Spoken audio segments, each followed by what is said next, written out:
This year marks the 50th anniversary since the United Nations Population Fund began working with the Turkish government. And the agency is marking this important milestone by highlighting the progress it's made promoting the rights of women and girls in Turkey during the period. Now, it has also launched the Butterfly Effect campaign to raise more awareness on the work it's doing on gender equality.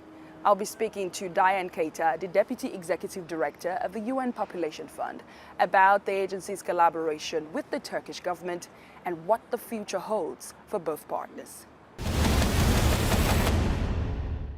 Diene Keita, thank you so much for speaking to TRT World.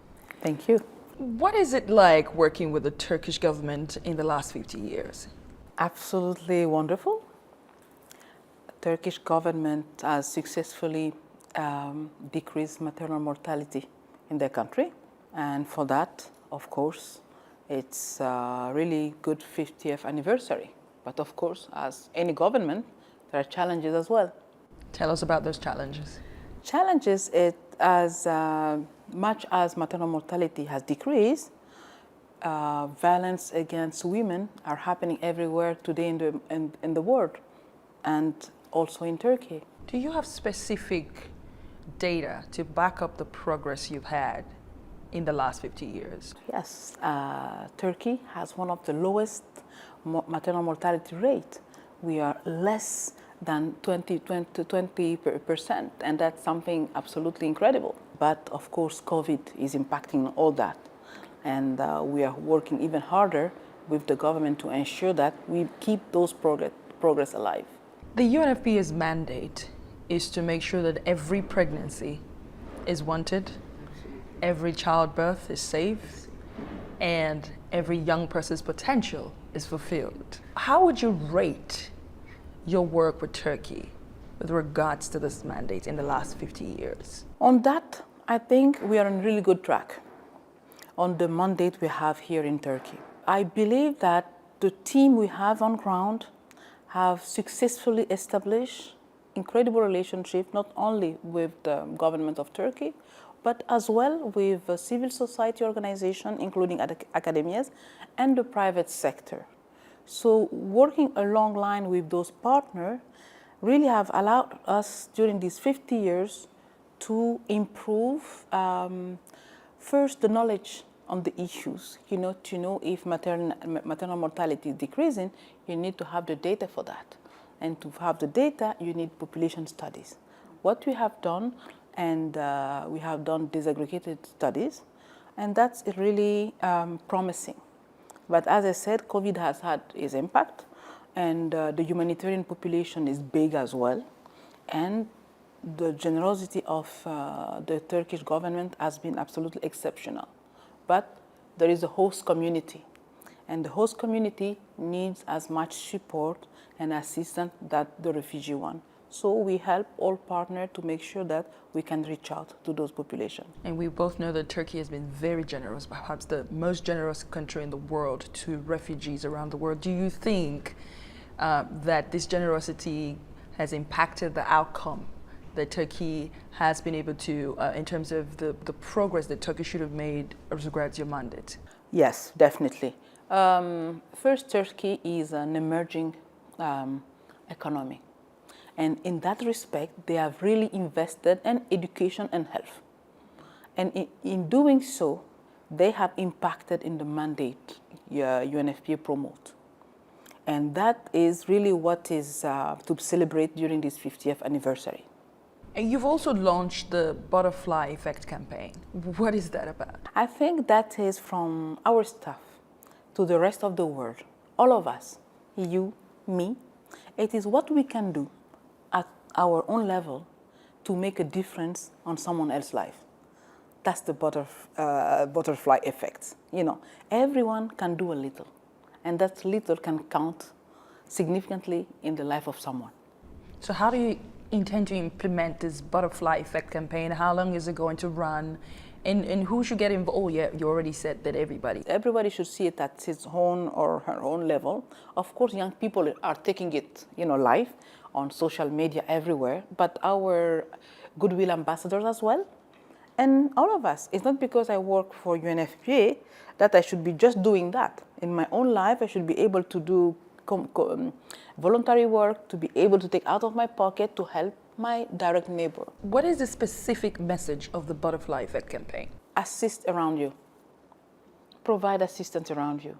So basically, don't leave it for the government alone. It's not a government alone job. Today, we are lucky to live in an era where everyone counts, where all the diversity is being taken globally, worldwide, despite all the issues and challenges we all face.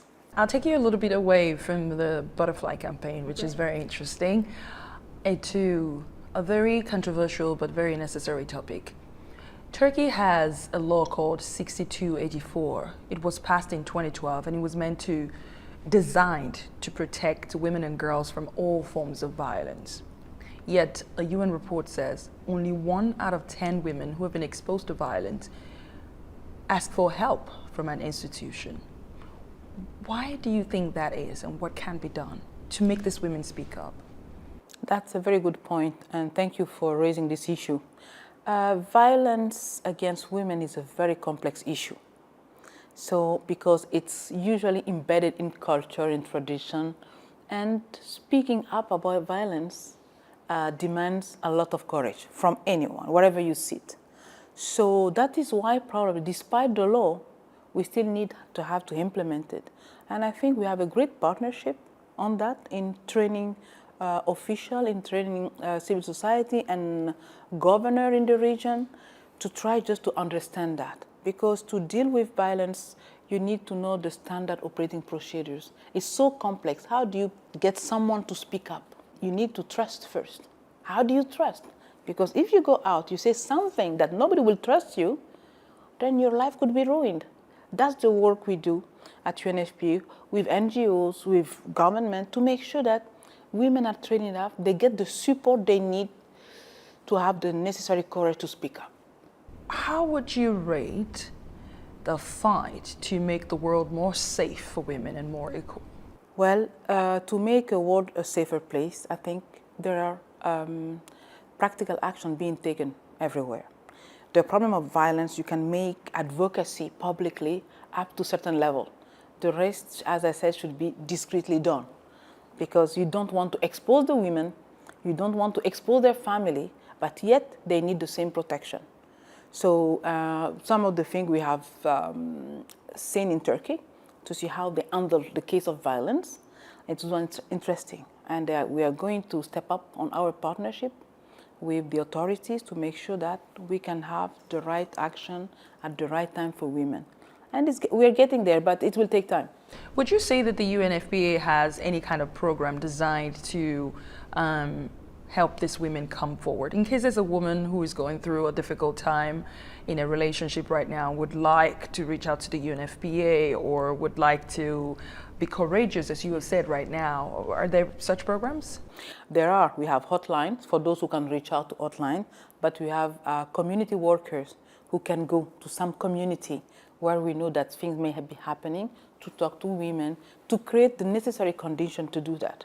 But what we do as well is to work with the men. And we have even some program called the School of the Husband. It's so easy to be violent with someone that looks more fragile than yourself. And to make them understand the consequence of that violence. But you know, there is a violence nobody talks about. For me, that is the most Tell me about it. Child marriage. Child marriage is violence, because the consequence of that might be teen pregnancy.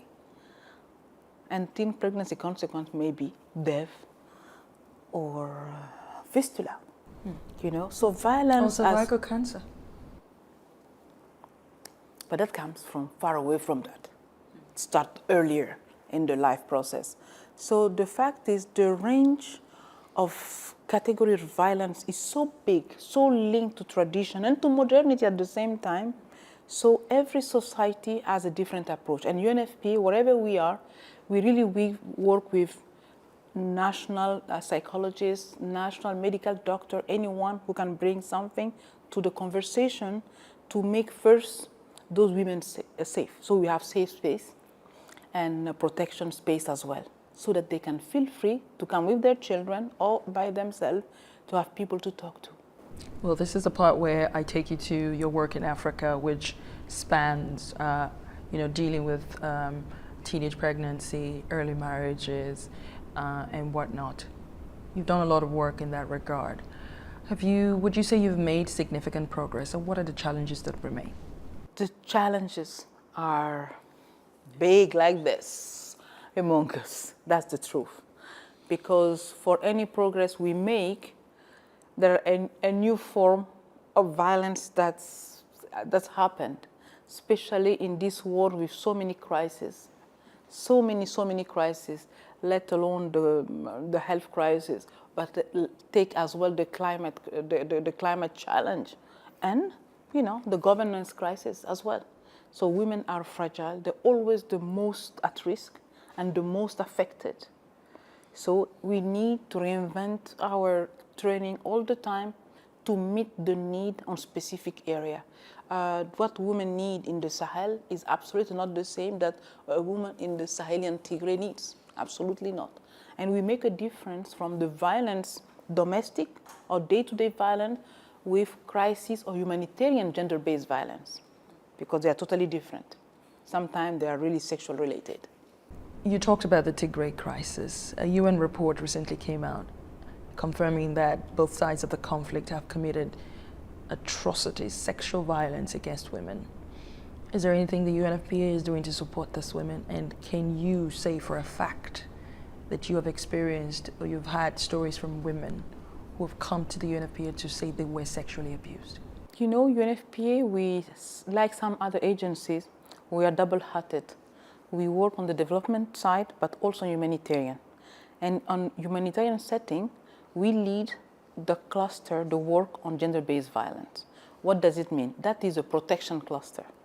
So under the protection cluster that is led by the UN Agency for Refugees, we make sure that all partners working with us, because it's not only us, and that's what the UN comes strong with ourselves and international NGO, national NGO, we make sure that we work on complementarity to make sure that we can reach out to those women exactly just we may do in a development setting, but more quickly, more rapidly, and really go on the field and try to reach them, and mainly create the safe space there they can seek refuge and come to us, because in those settings they come to us much more easily. Diene Keita, Deputy Executive Director of the UN Population Fund. Thank you so much for speaking to TRT World. Thank you so much for having me.